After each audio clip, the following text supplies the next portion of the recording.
Hace algunos años un hombre llamado Frank Morrison, abogado de profesión y de nacionalidad inglesa, vivía buscando pruebas para acabar con la filosofía cristiana. Sus pensamientos fueron moldeados por filósofos alemanes como Matthew Arnold, profesor de Oxford, y el biólogo Thomas Huxley, los cuales eran hombres escépticos que negaban la realidad de los milagros de Jesús. Este hombre, Frank Morrison, al tratar de probar que el cristianismo era una farsa, escribió un libro que nunca terminó, pues antes de terminar el libro, la información que había recabado solamente sirvió para probar que la resurrección de Jesucristo había sido un hecho histórico, totalmente comprobado, y este libro se llama ¿Quién movió la piedra? En nuestro estudio de hoy haremos lo que Frank Morrison examinó: las evidencias de Jesucristo, de su resurrección, y vamos a dejar que hablen por sí mismas. Ahora, la resurrección de Jesucristo entre los muertos es la prueba más grande del cristianismo. Si Jesucristo no hubiera resucitado, si la resurrección de Jesucristo no tuvo lugar, entonces el cristianismo es una falsedad, pues el cristianismo permanece de pie o se derrumba con la resurrección de Jesucristo. Pero si Cristo verdaderamente resucitó de entre los muertos, entonces Jesucristo es lo que dijo ser: Dios hecho carne y el Salvador del mundo. La resurrección de Jesucristo es el hecho más sobresaliente de toda la historia humana. No existe ningún otro suceso, evento tan importante en toda la historia del ser humana como la de la resurrección de Jesucristo. En todas las religiones del mundo, excepto 3, están basadas en solo meras proposiciones filosóficas. De estas 3 que están basadas en personalidades o en sus fundadores, ninguna reclama que su fundador haya resucitado. Por ejemplo, Gautama Buda, el budismo, murió en el año 500 antes de Cristo, y en el libro sobre el budismo dice: Buda murió con esa muerte total en la que queda y en la que nada queda atrás, de acuerdo al Theravada. La doctrina de los ancianos es una de las escuelas Nikaya que formaron el budismo temprano en la India y que conservó las enseñanzas de Buda en el canon Pali. La siguiente es Abraham en el judaísmo. Abraham, padre del judaísmo, murió en el año 1900 antes de Cristo, y jamás se menciona que haya resucitado en el Antiguo Testamento. Tenemos a Mahoma en el Islam, fundador de los musulmanes del Islam. Murió el 8 de junio del año 632 después de Cristo en la ciudad de Medina. Su tumba aún sigue siendo visitada cada año por todos los seguidores. Ninguno de los 3 que les mencioné y muchos más líderes que han existido a lo largo de la historia, ninguno ha dicho: yo soy la resurrección y la vida. Y no solamente lo dijo Cristo, que Él era la resurrección y la vida, sino que lo probó resucitando de entre los muertos. Y esto me lleva a mi primer punto: hablarles a ustedes de lo que Frank Morrison empecé diciendo, examinando las evidencias de la resurrección de Jesucristo, y dejemos que las evidencias nos hablen en esta tarde, que hablen por sí solas. La certeza de su muerte. En la certeza de su muerte, la primera cosa que examinaremos será el cuerpo del delito, o sea, la evidencia física actual. Y vemos en primer lugar la evidencia, y la vamos a encontrar en los evangelios, abriendo nuestra Biblia en Juan. Espero que todos hayan traído su Biblia, un cuaderno, pluma, lápiz para tomar apuntes. Los domingos venimos a aprender Biblia, a estudiar la palabra de Dios. Es importante que se acostumbren a traer su Biblia todos los domingos. Aunque está ahí los versículos, eso es para los que no tienen Biblia, vienen por primera vez, pero todo cristiano, seguidor del Señor, necesita una Biblia donde subrayar, donde colorear, donde tomar apuntes. Acostúmbrese a tener una Biblia y no en el celular. Acostúmbrese a tener una Biblia en el carro, en la casa, en su baño, siempre esté una Biblia. Bueno, la evidencia física, porque después de mirar el cuerpo de Jesús en la cruz, los soldados romanos certificaron que ese hombre estaba sin lugar a dudas muerto. ¿Quiénes eran los soldados romanos? Expertos en matar, en torturar y en crucificar. En los tiempos de Cristo, más de 70,000 personas murieron igual que Cristo, crucificadas. Más de 70,000 tenían experiencia. ¿Y qué pasó?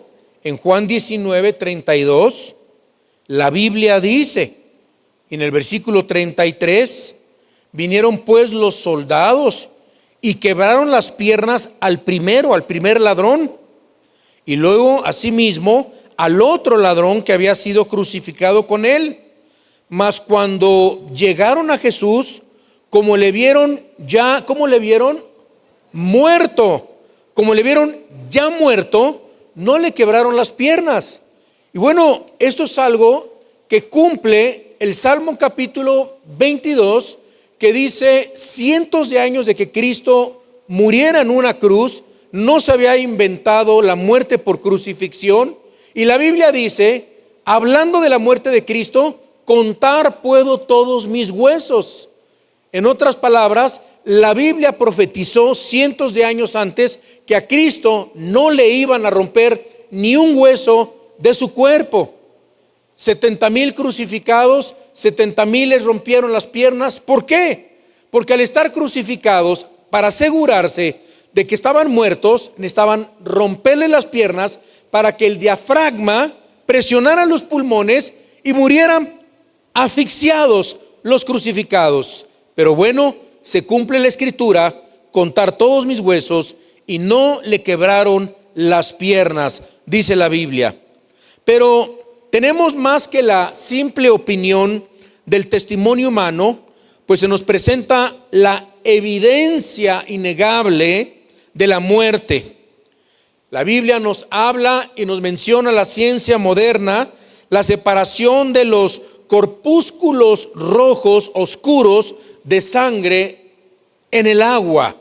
Veamos lo que dice Juan 19:34 y 35. La Biblia dice: pero uno de los soldados le abrió el costado con una lanza, y al instante salió sangre y ¿qué más? Y agua. Ahí estamos hablando de los corpúsculos rojos. Y el que lo vio, el soldado, da testimonio, y su testimonio es verdadero, y él sabe que dice verdad, para que vosotros también creáis. Vemos que Cristo se le enterró una lanza, cosa que no se hacía con ningún muerto crucificado, y dice el soldado: cuando yo le enterré la lanza, vi que salió una mezcla de una gota de agua con sangre. Pasaron cientos de años y en el siglo XX la cardiología moderna descubrió lo siguiente con respecto cuando sale una gota mezclada con sangre, que representa la ruptura del pericardio, que es la membrana que cubre el corazón. Significa que cuando él enterró la lanza, ya no había sangre en su cuerpo más que una gota de agua con sangre. Y la ciencia moderna, la medicina actual, nos dice que para que se rompa el pericardio tiene que haber mucho dolor. Significa que Cristo murió por nuestros pecados y su dolor fue tan intenso que se le rompió y le estalló el corazón por dentro. Jesús murió de dolor, no de asfixia, el dolor de estar separado de su Padre y haberse convertido en maldición y en pecado por usted y por mí en la cruz del Calvario. En la segunda evidencia podemos encontrar la evidencia de su entierro. La evidencia de su entierro. Esto lo encontramos en Juan 38 al 40. La Biblia dice: después de todo esto, José de Arimatea, que era discípulo de Jesús, pero secretamente por medio de miedo de los judíos, rogó a Pilato que le permitiese llevarse el cuerpo de Jesús. Y Pilato se lo concedió. Entonces vino y se llevó el cuerpo de Jesús. También Nicodemo, el que antes había visitado a Jesús de noche, vino trayendo un compuesto de mirra y de aloes, como 100 libras. Tomaron pues el cuerpo de Jesús y lo envolvieron en lienzos con especias aromáticas, según es costumbre sepultar entre los judíos. Bien, entonces tenemos también la evidencia de su entierro. Estos eran los amigos de Jesús, José de Arimatea, Nicodemo, personas que se mencionan en los evangelios que habían conocido a Jesús. Nicodemo lo buscó en Juan capítulo 2 y Jesús le dijo a Nicodemo, que era un maestro de los judíos, era un maestro, un fariseo, y le dice Jesús: Nicodemo, si no naces de nuevo, no vas a entrar al reino de Dios.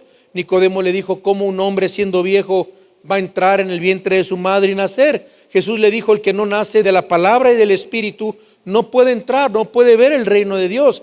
¿Cómo, siendo tú maestro, no sabes estas cosas? Y bueno, buscó a Jesús de noche porque no quería que nadie lo viera que estaba hablando y conversando con Jesucristo. Iba a ser una burla. Y vemos que desarrolló una amistad con Jesús como José de Arimatea. Entonces ellos dos eran amigos de Jesús. Eran amigos de Jesús, y si ellos hubieran sentido, como sus amigos de Jesús, que el Señor vivía todavía, no hubieran hecho lo imposible por esconderlo y tratarlo de... Si Cristo hubiera estado muerto, hubieran hecho lo imposible por ayudarlo a revivir o a sanarle sus heridas, pero ellos ya sabían que estaba muerto el Señor Jesucristo, y es por eso que la Biblia nos dice que trajeron especies aromáticas, y eso solamente se hace para embalsamar el cuerpo de un muerto. José de Arimatea y Nicodemo vieron que el cuerpo de Cristo estaba muerto y pidieron permiso para embalsamar el cuerpo de Jesús. En segundo lugar, tenemos el silencio en la tumba. El silencio en la tumba. Estas evidencias anteriores nos demuestran que el cuerpo de Jesús estaba totalmente muerto en la cruz. Que no quede ninguna duda, por favor, si Cristo murió o no murió en esa cruz. Y que no es posible que haya podido tener una especie, como algunos dicen, a lo mejor le dio una catalepsia a Jesús, estaba en coma u otra cosa. Después de haberle preparado, la Biblia dice, y de haberlo embalsamado, la Biblia dice que el cuerpo de Cristo fue enterrado. Fue enterrado. Y esto lo dice Juan capítulo 20, versículo 41 al 42. Perdón, 19, 41 al 42, que nos dice la Biblia: y el lugar donde había sido crucificado había un huerto, y en el huerto un sepulcro nuevo, en el cual aún no había sido puesto ninguno. Allí pues, por causa de la preparación de la Pascua de los judíos, y porque aquel sepulcro estaba cerca, pusieron a Jesús. Y esto nos da una revelación. ¿Dónde estaba el sepulcro? cerca del Gólgota, cerca de donde Cristo murió. Pidieron permiso, embalsamaron su cuerpo y lo llevaron a un huerto nuevo, un sepulcro nuevo. Nadie había sido enterrado en ese sepulcro, y ahí pusieron el cuerpo del Señor Jesucristo y lo enterraron, dice la palabra de Dios. Siguiente, después de eso, la Biblia nos dice que la tumba fue sellada. La tumba fue sellada. Uno de los evangelios nos dice que el cuerpo de Jesús fue puesto en una tumba de un hombre rico. Recordemos el nombre, José de Arimatea. Y que la entrada a la tumba fue sellada con una gran piedra. Piedra que pesaba más de 3 toneladas. Fue puesta a la entrada, y aquí podemos ver la foto de la piedra que fue colocada para sellar, para cerrar la tumba donde el cuerpo de Jesucristo había sido colocado. En Mateo capítulo 27, versículos 57 al 60, la Biblia dice: cuando llegó la noche, vino un hombre rico de Arimatea. ¿Cómo se llamaba? José de Arimatea, que también, fíjense, aquí nos dice que también había sido discípulo de Jesús.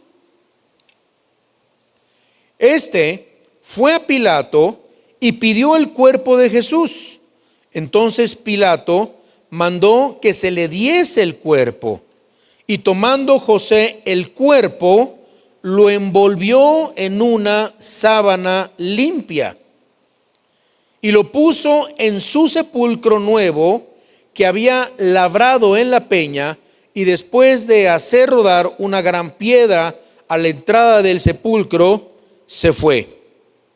Bueno, aquí la Biblia nos dice que José de Arimatea era dueño de este sepulcro, de este huerto, y hay cosas muy interesantes de ese sepulcro que hemos visitado en nuestros viajes a Israel. Para asegurarse que la piedra no fuera removida, se querían cerciorar de que Cristo no lo sacaran de la tumba, no hubiera un escándalo. Y los fariseos recordaron que Cristo había dicho que iba a resucitar. Para ellos no fue suficiente poner una piedra muy pesada. Aquí vemos que cuando entierran a los muertos, los echan a un hoyo de 6 metros, echan tierra encima, y bueno, unos hasta cemento le ponen encima, y eso pues evidentemente imposible que alguien pueda salir. Lo mismo querían del cuerpo de Cristo, que no lo sacaran de la tumba, y mandaron sellar la piedra de grandes toneladas. Vamos a ver lo que dice en Mateo 27, 62 al 66. La Biblia dice: al día siguiente, que es después de la preparación, se reunieron los principales sacerdotes y los fariseos ante Pilato, diciendo: Señor, nos acordamos que aquel engañador dijo, viviendo aún, después de 3 días resucitaré. Y por si las flies, bueno, no dice así, pero por si la duda, manda pues que se asegure el sepulcro. ¿Hasta qué día? Hasta el 3er día. No sea que vengan sus discípulos de noche, que estaban acobardados, ¿verdad? Y estaban huyendo. Pero bueno, no sea que vengan sus discípulos de noche y lo hurten y digan al pueblo: resucitó de entre los muertos. Y pues va a estar peor el caldo que las albóndigas, ¿verdad? Y será el postrer error peor que el primero. Bueno, para asegurarse que la piedra no fuera removida, los fariseos apelaron a Pilato que sellara la tumba, la piedra. Y eso nos lleva al personaje que vamos a leer en continuación. Vean el siguiente versículo. Y Pilato les dijo: ahí tenéis una guardia. O sea, ahí les voy a mandar, hay varios soldados romanos. Id, aseguradlo como sabéis. Pues bueno, estos estaban interesados que nadie se robara el cuerpo. Había una guardia romana. Entonces ellos fueron y aseguraron el sepulcro, sellando la piedra y poniendo la guardia. Entonces no solo estaba adentro de un sepulcro el cuerpo de Cristo, lo habían embalsamado con especies aromáticas, pusieron una piedra, sellaron la piedra y aparte había una guardia romana cuidando el sepulcro para que nadie se robara el cuerpo. Tenemos ahí a nuestros siguientes personajes mencionados, los guardias romanos. Cuando dice la Biblia que se selló la piedra, el sello consistía en una especie de cordón que recorría la roca alrededor, sellado con arcilla, totalmente sellada. No había manera de moverla. Cualquier persona, escuche bien, que rompiera el sello romano, quedaba automáticamente bajo una pena en la ley romana. Romper un sello de una tumba, pena de muerte. ¿Quién se iba a atrever a romper el sello? ¿Qué soldado lo iba a hacer? ¿Qué discípulo se iba a atrever? Si la Biblia nos dice que huyeron, que Pedro le negó 3 veces, Judas le traicionó por miserables 30 piezas de plata. Cristo los encontró huyendo, estaban escondidos, no querían ser asesinados, no querían ser perseguidos, se escondieron cobardemente. Así que los guardias estaban solos, los fariseos haciendo guardia, viendo que nadie se acercara, y a ver, echa ojo, y a ver, tráete los binoculares, y a ver que nadie se acerque, y aguas, y llevándoles café a los guardias para que no se durmieran, me imagino, y estaban 3 días cuidando el sepulcro, cuidando la tumba, que no sucediera absolutamente nada.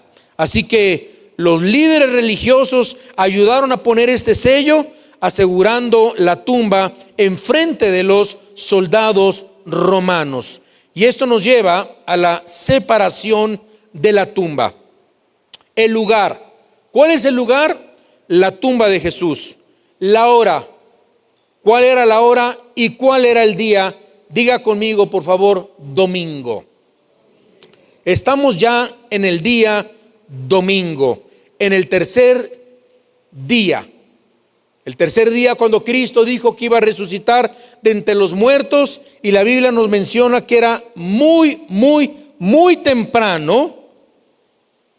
Yo veo que en muchos países y en muchos lugares, el domingo de resurrección, muchas iglesias católicas, cristianas, les gusta recibir el domingo muy temprano, se levantan muy temprano para recibir el domingo, y muchos cristianos lo hemos hecho. ¿Alguien lo ha hecho?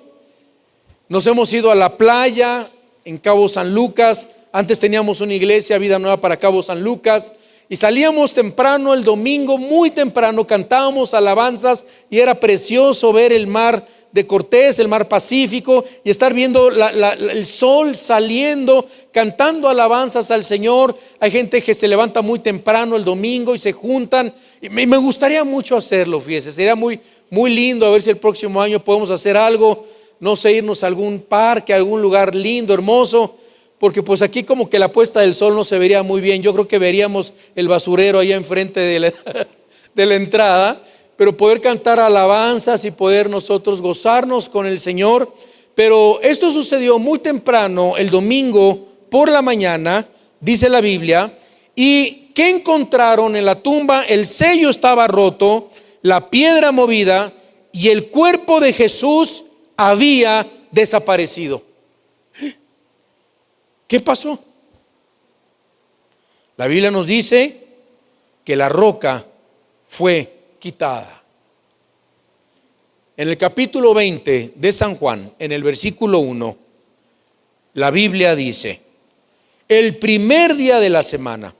Siempre que vean el primer día de la semana en la Biblia, ¿de qué día está hablando? Domingo. ¿Cuándo resucitó Cristo? En domingo. ¿Cuándo se apareció a las mujeres? En domingo. ¿Cuándo se le apareció a sus discípulos? En domingo. Cuando Pablo dice que juntemos cada primer día de la semana para dar a la obra del Señor. ¿De qué se está refiriendo? En domingo. Los apóstoles establecieron el domingo para congregarnos, no el sábado, hermanos.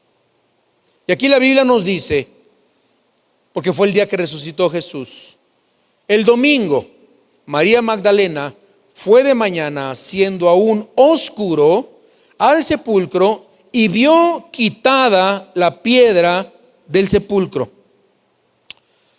Ahora la pregunta, ¿quién o quiénes hubieron podido quitar esta enorme piedra de tantas toneladas enfrente de los soldados romanos? ¿Quién se hubiera atrevido? ¿Quién se hubiera atrevido a arriesgar su vida para robarse el cuerpo de Jesús? La respuesta la tenemos en Mateo capítulo 28, en el versículo 2. La Biblia dice, y hubo un gran terremoto. ¿Qué hubo? Un gran terremoto. Así como cuando Cristo estaba crucificado, antes de morir hubo un gran terremoto. El cielo se convirtió en tinieblas. El centurión romano, después de haber crucificado quién sabe cuántos, dijo, verdaderamente este es el Hijo de Dios. Hubo un gran terremoto, dice la Biblia. ¿Por qué? ¿Quién movió la piedra? Porque un ángel del Señor, descendiendo del cielo y llegando, removió la piedra y se sentó sobre de ella. La tumba vacía. Ya no está Cristo ahí. La tumba está vacía. Y el Señor Jesús ya no estaba ahí. La Biblia dice que el Señor Jesucristo ya había resucitado de entre los muertos.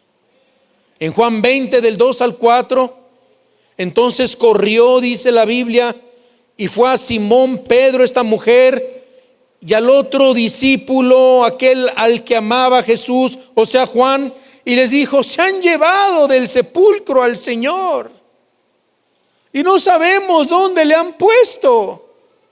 Y salieron Pedro y el otro, ¿cómo? ¿Qué óvole? ¿Qué pasó aquí? Y fueron al sepulcro, corrían los dos juntos, pero el otro discípulo corrió más a prisa, o sea Juan, más a prisa que Pedro, y llegó primero al sepulcro. De ahí sale el famoso chiste, que por qué llegó primero Juan, porque tenía tercera. Primera, segunda y tercera de Juan.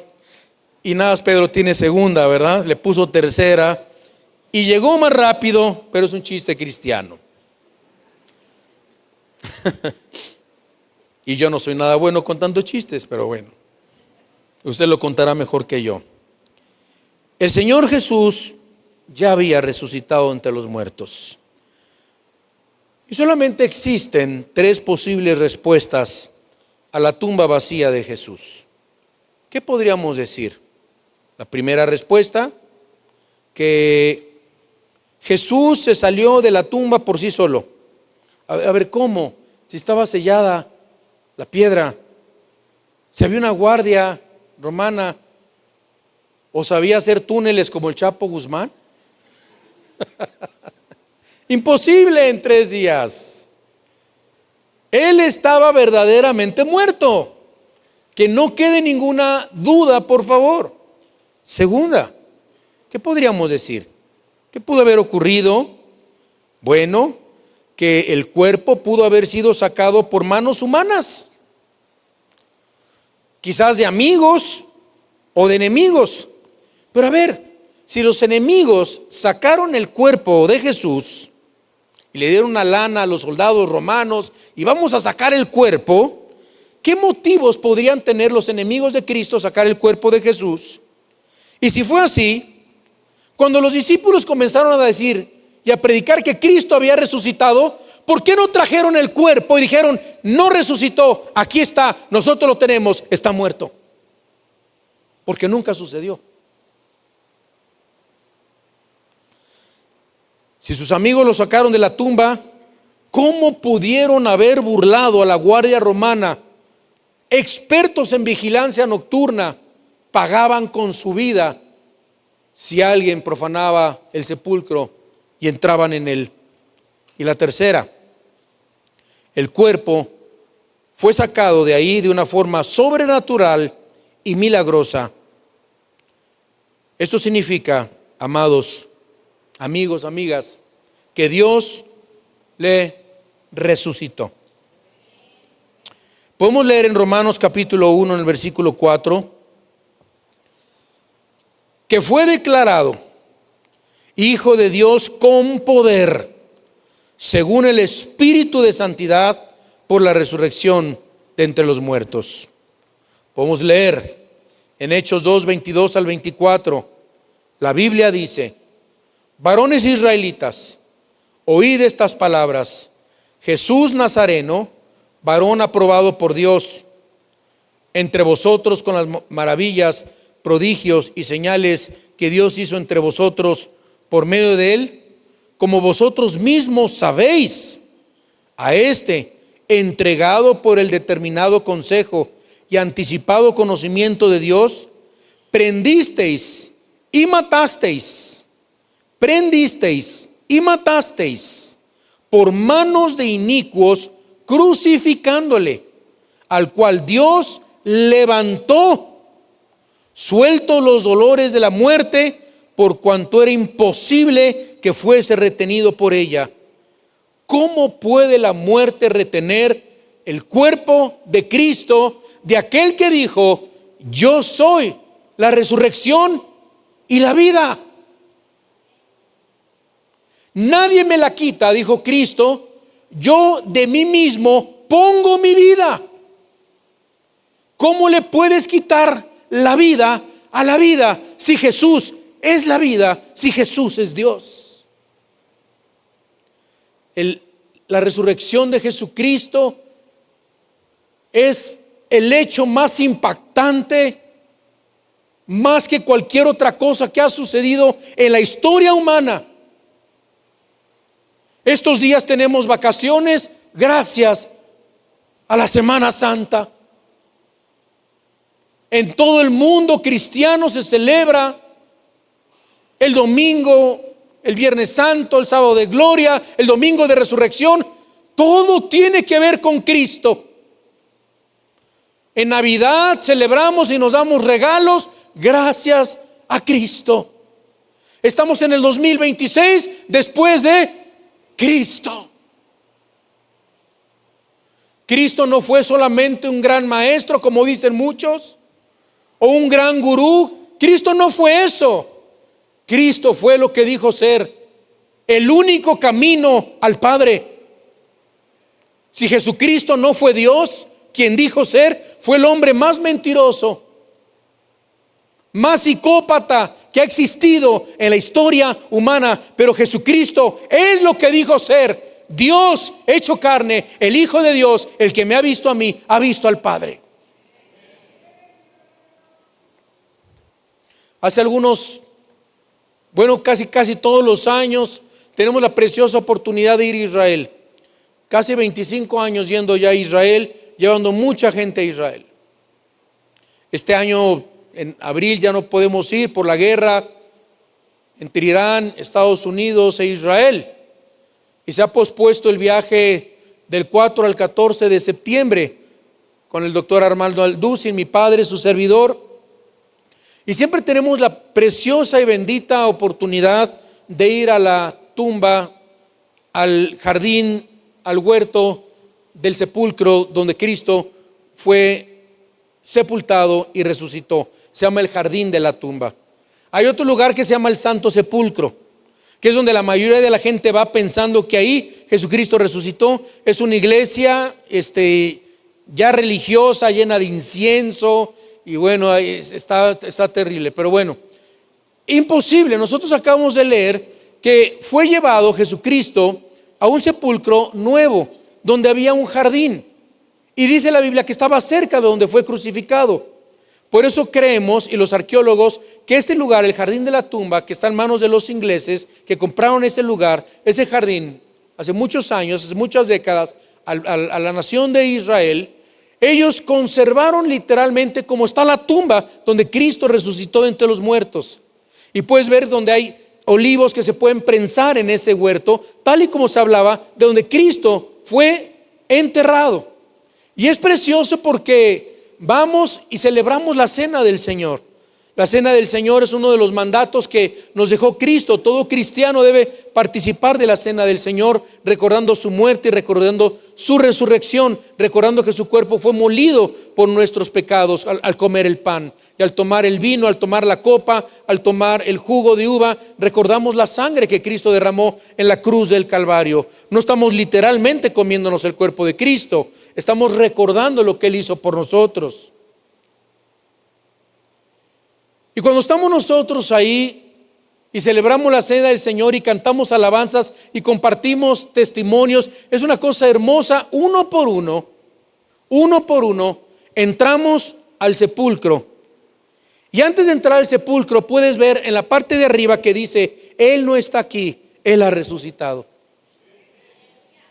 Y la gente entra con su cámara, la gente entra con su celular, se toma una selfie, se toma una cámara. Pero es un momento donde decimos: Señor, aquí tu cuerpo fue colocado. Y no hacemos un ídolo de esto, ¿verdad? Pero Señor, gracias porque tu tumba está vacía. Porque millones visitan a Mahoma, millones visitan a Buda, millones visitan a Hare Krishna, millones visitan sus tumbas, porque ahí están sus cuerpos. Pero tú, Señor, aquí no estás, has resucitado entre los muertos. Aleluya. Es uno de los momentos más preciosos al poder ir a Israel y estar en la tumba vacía. Tenemos números 3, las ropas en la tumba. Las ropas en la tumba.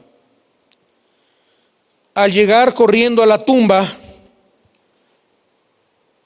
ya saben que Juan corrió más rápido que Pedro, encontraron más evidencias. ¿Qué evidencias encontraron? En Juan 20 del 5 en adelante, nos dice la Biblia: y bajándose a mirar, vio los lienzos puestos allí, pero no entró. Luego llegó Simón Pedro tras él y entró en el sepulcro y vio los lienzos puestos allí. Entonces entró también el otro discípulo, a quien había venido primero al sepulcro, y vio y creyó. Por fin creyó. Después de tanto, creyó. 3 veces en este pasaje se menciona que vieron los lienzos con que habían envuelto a Jesús. Entonces estos discípulos vieron las ropas de Jesús ahí, vieron la ropa de Cristo en la tumba, pero no vieron el cuerpo. El cuerpo ya no estaba ahí. Y en ese momento comprendieron todo lo que el Señor había dicho anteriormente. Por ejemplo, en Juan 2:22 dice: por tanto, cuando resucitó de entre los muertos, sus discípulos se acordaron que había dicho esto y creyeron a la escritura y la palabra que Jesús había dicho. Parece que se acordaron más los fariseos que Cristo iba a resucitar, ¿verdad? Por eso sellaron la tumba y pusieron la piedra y sellaron la piedra.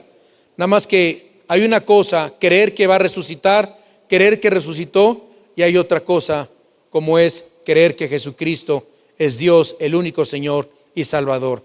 Ellos se acordaron que había dicho esto y creyeron en la escritura y creyeron en Jesús y se dieron cuenta que Jesucristo era el Hijo de Dios, que había hecho lo que había dicho con anterioridad. La comprensión de la resurrección de Jesucristo la tuvieron hasta que Cristo resucitó de entre los muertos. En Juan 29 nos dice: porque aún no habían entendido la escritura, no habían entendido que era necesario que Él resucitase de los muertos.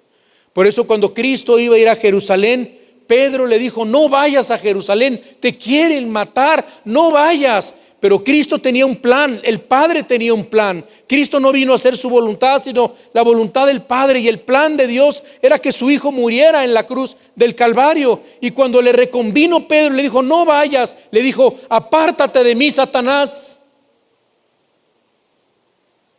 Era Satanás tentándole, diciéndole: no vayas, vas a sufrir. Satanás no sabía la victoria de la resurrección de Jesucristo entre los muertos, porque conoce la escritura, pero no tiene revelación de Dios para interpretarla. Finalmente, termino. Porque vivir sin creer en la resurrección de Cristo es negar las evidencias bíblicas e históricas. Morir sin la esperanza de la resurrección. Morir sin la esperanza de la resurrección es enfrentar toda una eternidad sin Dios en el infierno. Yo quiero invitar a muchos de ustedes que en esta tarde, hoy le entreguen su vida al Cristo resucitado, al único Señor y Dios que murió en una cruz por tus pecados y por mis pecados. Que en unos momentos tú te pongas de pie y le digas: Señor, entra a mi vida. Te quiero recibir dentro de mi corazón. Toda la fe cristiana está basada en la resurrección de Jesucristo entre los muertos. Y sin esta, el cristianismo no tendría nada que ofrecer a la humanidad. Pablo lo dijo con estas palabras: pero si se predica de Cristo, que resucitó de los muertos, ¿cómo dicen algunos entre vosotros que no hay resurrección de muertos? Porque si no hay resurrección de muertos, tampoco Cristo resucitó. Y si Cristo no resucitó, vana es entonces nuestra predicación, vana es también vuestra fe.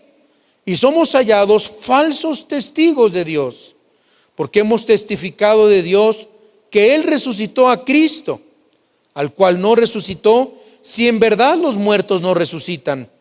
Porque si los muertos no resucitan, tampoco Cristo resucitó. Y si Cristo no resucitó, vuestra fe es vana, y aún estáis en vuestros pecados. Entonces también los que durmieron en Cristo perecieron. La Biblia dice que hay una resurrección de entre los muertos después de esta vida, damas y caballeros, amigos, amigas. Si los muertos no resucitan, Cristo no resucitó. Pero como sí resucitó, hay una resurrección después de esta vida, para condenación o para vida eterna, infierno o cielo. Tú decides a dónde te quieres ir. Dios no te va a forzar. Dios te invita hoy a que recibas el regalo de la vida eterna. Por gracia sois salvos por medio de la fe. Y esto no es de vosotros, es un don de Dios, no por obras para que nadie se gloríe. Abre tu corazón hoy al Señor. Pide al Señor que entre a tu vida. Acepta el regalo que Él te da de la salvación. Y dile: yo quiero, Señor, perdóname mis pecados, me arrepiento de mis pecados, porque Cristo murió por nuestros pecados. Cerremos nuestros ojos por unos momentos.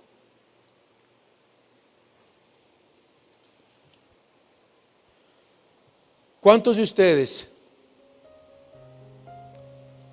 quisieran hoy arrepentirse de sus pecados y pedirle a Cristo que entre a su vida, pedirle perdón y aceptar el sacrificio que Cristo hizo en la cruz del Calvario? ¿Cuántos de ustedes quieren abrirle hoy su corazón al Señor?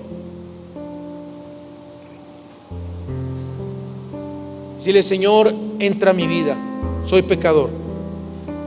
Por cuanto todos pecaron, están separados, están destituidos de la gloria de Dios. ¿No quisieras hoy entregarle tu vida a Jesús? Ponerte de pie y decirle: Jesús, te entrego hoy mi vida, perdóname.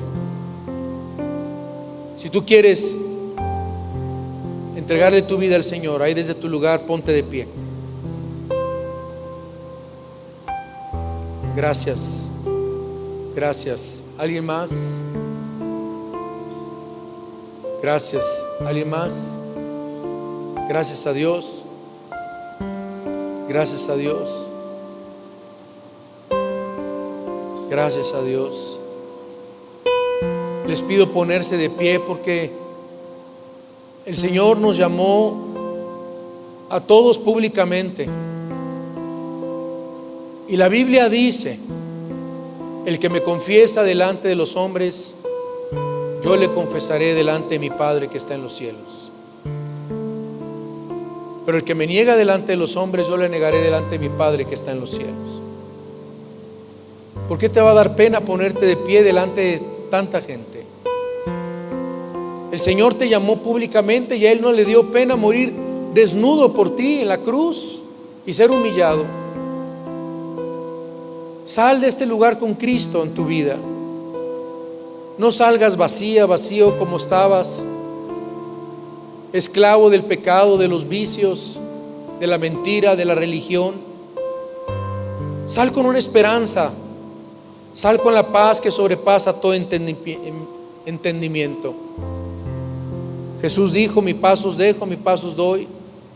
Yo no la doy como el mundo la da. ¿Alguien más quiere ponerse de pie? Quiero orar por ti. ¿Alguien más quiere ponerse de pie? Si no estás seguro a dónde te vas y te mueres hoy, ponte de pie y acepta a Jesús, porque el que tiene al Hijo tiene la vida eterna.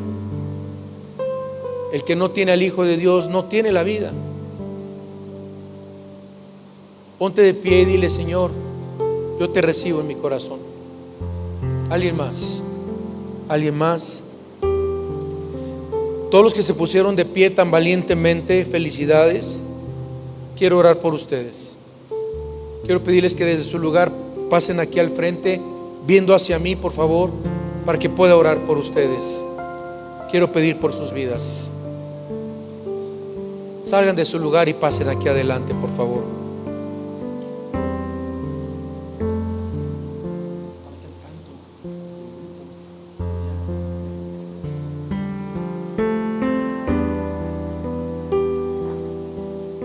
Muchas felicidades. Háganse un poquito para más adelante. Mucha gente está pasando.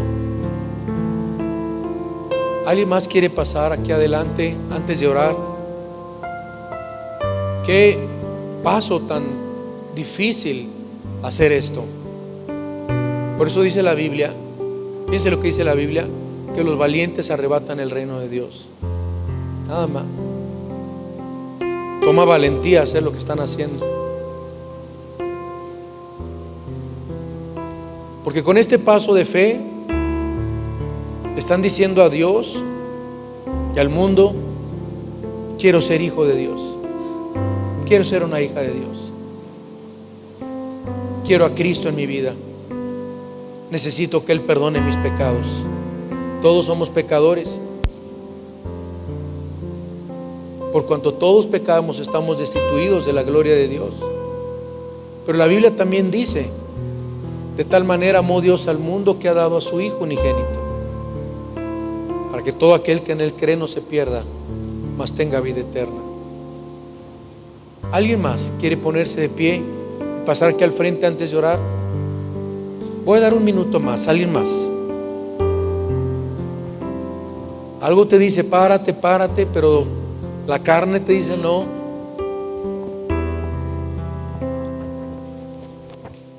Hay una fuerza espiritual ahorita. Hay una guerra espiritual en este momento. No lo podemos ver, pero hay una guerra espiritual. Y en estos momentos todos ustedes que están sentados deben estar haciendo guerra espiritual, orando por los que no conocen a Cristo, orando para que haya este paso de fe, que abran sus corazones para creer en aquel que dijo que Él es el camino, la verdad y la vida. Aunque estemos muertos, viviremos. ¿Alguien más quiere pasar adelante antes de orar? ¿Alguien más? Gracias a Dios. Gloria al Señor.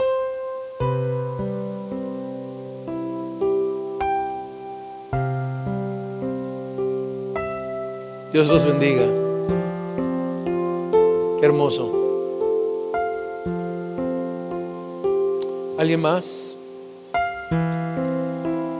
Todos los que están aquí adelante, cerremos nuestros ojos. Vamos a hablar con Dios. Voy a hacer una oración. Repítanla ustedes como si fuera tu oración. Yo solamente te voy a decir cómo, pero repítela en voz alta. Vamos a confesar con nuestra boca que Jesús es del Señor y creer en nuestro corazón que Dios le levantó de los muertos y seremos salvos, dice la Biblia. Así que, y si la iglesia, los que están sentados también la quieren repetir en voz alta, ayudando a los que están aquí adelante, hagámoslo todos, por favor. Así que digamos esta oración: Dios, te pido perdón por todos mis pecados. Yo creo en ti, Señor Jesús, que moriste por mis pecados, derramaste tu sangre en la cruz para perdonarme y salvarme. Me arrepiento y en este momento confieso que Jesús es el Señor y el único Salvador que puede perdonarme y salvarme. Te entrego mi corazón, entra en mi vida, porque te lo pido en el nombre de Jesús. Amén.